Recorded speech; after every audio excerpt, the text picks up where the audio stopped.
The scene opens in a grand, but dusty, living room. Cinderella is on her knees, scrubbing the floor with a rag. The stepmother and her two daughters, Gertrude and Brunhild, are sitting on a velvet sofa, admiring their new gowns for the prince's ball. Once upon a time, in a land far away, lived a sweet and gentle girl named Cinderella. But her life was far from a fairy tale. Since her father passed away, she was forced to live with her cruel stepmother and her two horrid stepsisters, who treated her no better than a servant. The stepmother's sharp voice cut through the air like a knife. "Cinderella, the clock is ticking. Is the floor not clean yet? We must be off to the ball soon. The prince will be waiting." Cinderella sighed, standing up and wiping her brow. "It is done, stepmother. The floors are sparkling." Gertrude, the elder stepsister, sniffed disdainfully. Her nose wrinkled as if she'd caught a whiff of something unpleasant. "And what about our shoes? Do they sparkle too? A true lady's slipper must be without a speck of dust." Brunhild, not to be outdone by her sister, pointed a finger at Cinderella's simple dress. Her eyes gleamed with cruel amusement. "Look at her. She even thinks she can go to the ball with us. The prince would surely faint from the sight of her common rags." Cinderella's voice trembled as she spoke, her eyes downcast. "I wish I could go, just to see the beautiful gowns and the music." The stepmother's laughter was cold and harsh, echoing through the room like icicles shattering. "You? To the prince's ball? Don't be ridiculous, child. You have no proper dress, no carriage, and no one would even notice you. Stay here and finish your chores. Perhaps you can polish the silver." With a flourish of their expensive gowns, the stepmother, Gertrude, and Brunhild stood and made their grand exit. Their laughter echoed through the now empty room, a cruel reminder of Cinderella's place in their world. Left alone, Cinderella sank to the floor, her shoulders shaking with sobs. She buried her face in her hands, her dreams of attending the ball crumbling around her. The stepmother and stepsisters left for the ball, leaving Cinderella all alone in the quiet house. Her heart ached with disappointment. She had wanted to go so badly. As her tears fell, a shimmering, golden light began to fill the room.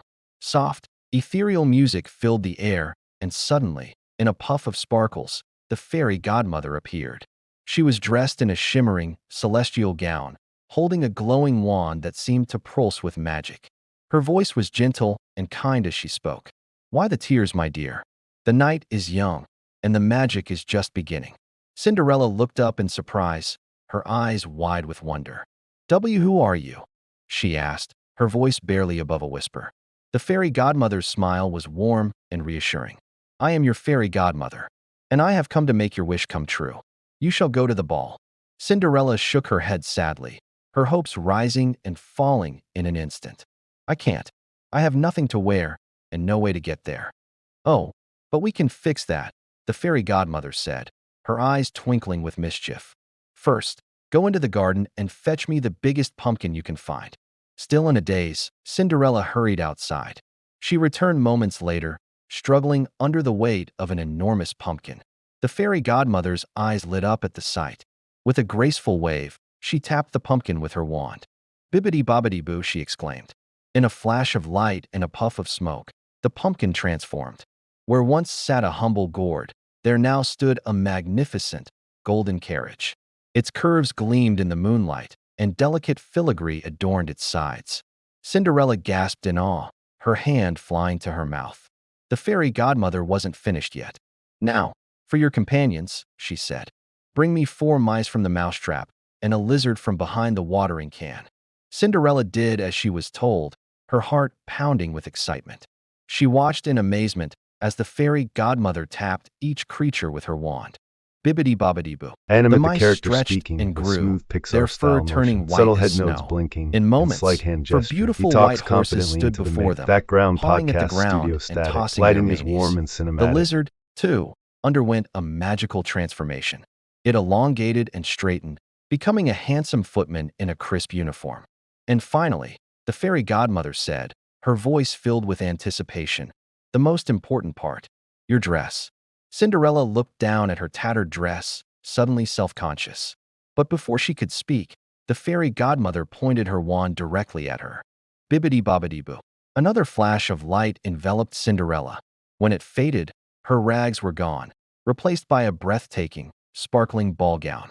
The dress was a stunning shade of blue, adorned with shimmering crystals that caught and reflected the moonlight. On her feet were a pair of delicate glass slippers, so clear they seemed to be made of starlight. Cinderella twirled, her face alight with joy. "Oh, it's magnificent!" she exclaimed, her voice filled with wonder and gratitude.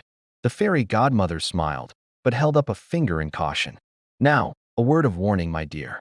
This magic is only temporary. You must be home by midnight. When the clock strikes 12, the spell will be broken, and everything will return to normal." Cinderella nodded solemnly, understanding the gravity of the situation. "I understand. Thank you. Thank you so much." She rushed to the carriage, her heart soaring with excitement and anticipation. As the carriage pulled away, the fairy godmother watched with a satisfied smile. Cinderella was a vision of beauty and hope, heading toward the prince's ball and a night she would never forget. And so, with a wave of her wand, the fairy godmother gave Cinderella her magic moment. She was no longer just a servant girl in rags, but a beautiful young lady on her way to a night she had always dreamed of. For a short time, she would live the fairy tale she had longed for all her life. The carriage rolled smoothly down the moonlit road, its golden surface gleaming like a fallen star. Inside, Cinderella could hardly contain her excitement. Her hands smoothed over the soft fabric of her gown, still hardly believing that this was real. The glass slippers on her feet felt cool and comfortable, as if they had been made just for her. As they approached the palace, Cinderella's breath caught in her throat. The castle was a vision of light and splendor, its towers reaching toward the star-studded sky. Lanterns lined the path leading to the grand entrance, where a steady stream of carriages deposited finely dressed guests. The footman helped Cinderella from the carriage, and she took a deep breath, steadying herself. With grace she didn't know she possessed, she ascended the steps to the palace. The guards at the door bowed slightly as she passed, and Cinderella felt a thrill of excitement course through her. Inside, the ballroom was a whirl of color and music. Couples twirled across the polished floor, their laughter and chatter filling the air.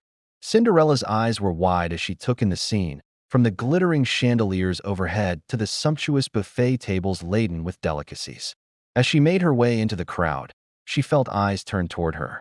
Whispers followed in her wake, and she caught snatches of conversation. "Who is she? I've never seen her before. What a stunning gown." Cinderella's cheeks flushed with pleasure, but she kept her composure. She remembered the fairy godmother's words and knew that her time here was limited. She was determined to make the most of every moment. Suddenly, the crowd parted, and Cinderella found herself face to face with the prince himself. He was even more handsome than the rumors suggested, with kind eyes and a warm smile. He bowed deeply to her, and Cinderella curtsied in return. "May I have this dance?" the prince asked, extending his hand.